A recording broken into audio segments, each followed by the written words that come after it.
Welcome back, troglodytes, to your daily dose of guitar information, the Trogly's Guitar Show. Let's go ahead and do some reverb and just general hunting online. Let's see what we've got. I haven't checked things out today. Starting off here, a 1980 set of T-tops. Interesting. It looks like we get the wiring harness itself too. Now you might say $450 for pickups. What? That's not actually the worst price in the world for T-tops that have stock covers.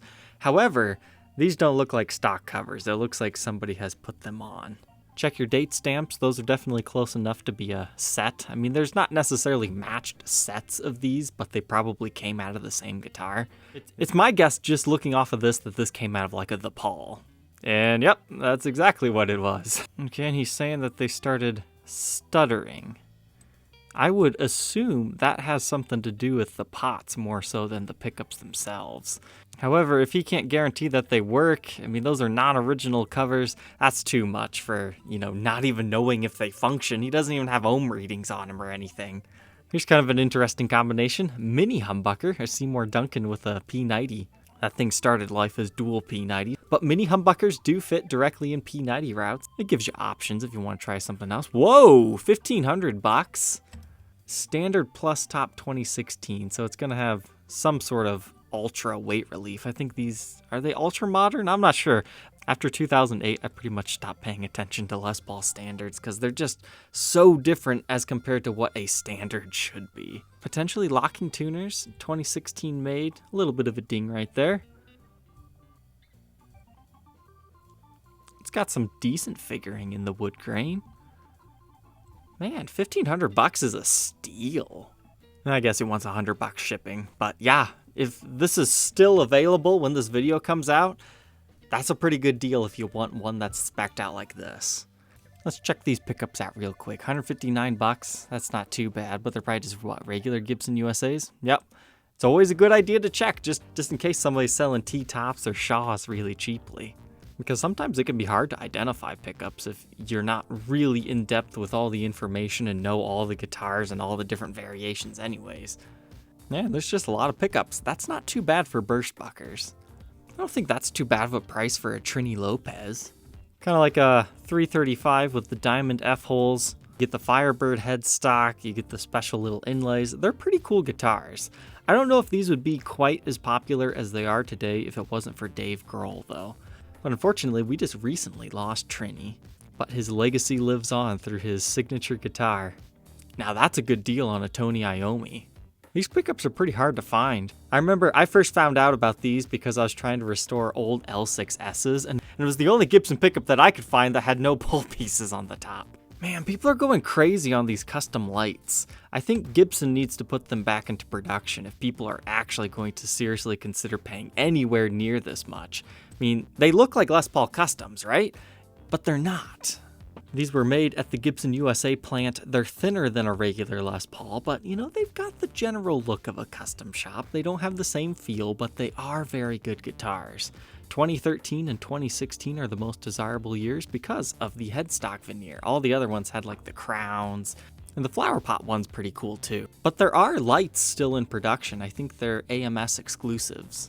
They're not customs, but they are Les Paul classics. And they're $100 cheaper than regular classics. I'm surprised, do they really? Okay, alright, there we go. There's a side profile. You can see just how slim those are. They're kind of roughly the thickness of an SG, if you're familiar with that. They're kind of cool guitars. You can pick them up used. Sometimes like as low as $1,300.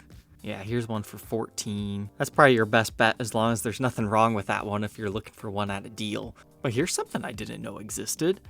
The Epiphone Les Paul Custom Lite. Except for it's not actually thinner and has binding on the back. Maybe light means something else in this case. I was just about to be really surprised that there's a thinner version of the Epiphone custom, but nope, that's not true. Maybe they need to do that as well. I think it'd be interesting to see Gibson bring that back because they were popular.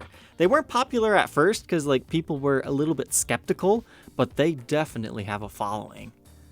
Oh, somebody, please buy this Buckethead. It's a screaming deal. This guy keeps listing it. He keeps changing his listing. Sometimes it'll be $4,000, local pickup only. Other times it's $5,500. Occasionally he'll flirt with shipping. So if you're in San Antonio and you can pick this thing up for 4,000 bucks, that's a steal. The only reason why this one's so cheap, though, is because the headstock is butt ugly. It's terrible. Like, I love these guitars, but the chipped finish right here just kills this completely, to the fact that I will pay, a couple $1,000s more for one that doesn't have that. Now, you could look into refinishing the headstock, but then you gotta worry about people going, oh, is there a headstock repair under here? I mean, you could use whiteout, but that would just stand out just as much because this is slightly aged. So, I mean, if you don't care about the cosmetics, it's a great deal for a Buckethead. But the other thing that kills this one is there's no case. How do you lose a Buckethead case? That makes me think the guitar was stolen. There's one of my studio lights in trans blue, a little bit more than I want to pay. Ooh, what's going on here? Kind of a goofy 83 case. Nice, that's an XPL case. Potentially. That might have came with like one of the Dark Knight Les Pauls, but that's in terrible shape. It's still not worth 200 bucks. Maybe 120 shipped at best. So maybe he'd be open to an offer. I guess if you really need this case, because of the extra headstock clearance, it's worth it to restore it. There's the Halloween Zoot suit. There's a lot of people that still send me these things and say, hey, you should check these out. And it's probably just because they're new to the channel, but yeah, wow. 2 years ago, I still remember that. I woke up in the morning, was just, checking my phone, and it's like, oh, yes, please. I think I paid $10,500 for the complete set of those. And I thought, oh man, that's totally overpaying, because that was roughly $1,750 for each and every single one. And most of them I netted anywhere between like 18 to 22. Like the Rainbow SG, that thing sold quick. The black and white one did as well, but all the other ones, they kind of took some time to sell. But that's pretty much the market on these guys today, anywhere between 15 to like the low 2000s. So I mean, if you really need one, yeah, it's there. They're not the best guitars, to be honest, though. I don't like the way they sound or play. I definitely prefer the Zoot Les Paul, but take a look at this. I was just looking at a candy apple blue Les Paul custom on Facebook. It's such a beautiful color. I mean, this one being sparkly kind of reminds me of Christmas time. I think I would have preferred chrome hardware on this instead of nickel. That way it doesn't look aged. This could be the Elsa signature guitar. Yeah, that's pretty cool. How much do they want for... Oh, what?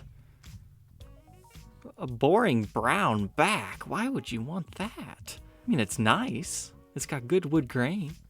I think if I was going to custom order this, I'd go with a white back, like maybe a TV white. That way you could still see the wood grain underneath, and it's just like snow, and then the top is complete ice, like the lake or something. Ooh, that might be an option. Do like a sea green on the back. Because then instead of ice, this would be like a sparkling ocean. Interesting. 4,500 bucks, not the worst price in the world. It looks like he's open to offers. So if you could get that between like 35 to the low 4s, I think you'd be okay. Just keep in mind, 2014 means rich light. So if you don't like rich light, you might not want that one. You don't see these things every day. Pretty much all the cool Norlin era guitars were reissued at some point in time in the Henry J era. Some of them are just a little bit harder to find, like the Spotlight Specials and the 2550. So this is the Ron Wood Signature L5S. You can buy original L5Ss that look way nicer than these for much, much less. So I've never really understood the point of this signature model. Was that really 2019? I thought that was like 2014. I'm not so sure about that one. That's kind of a cool custom, but I'm not going to pay $6,000 for a top that looks like it's been repaired or something. It's like $3,000 cool, but not $6,000 in my opinion. Now this might be a deal. Gibson Les Paul Standard 1991, same price as a brand new one, but let's take a look here.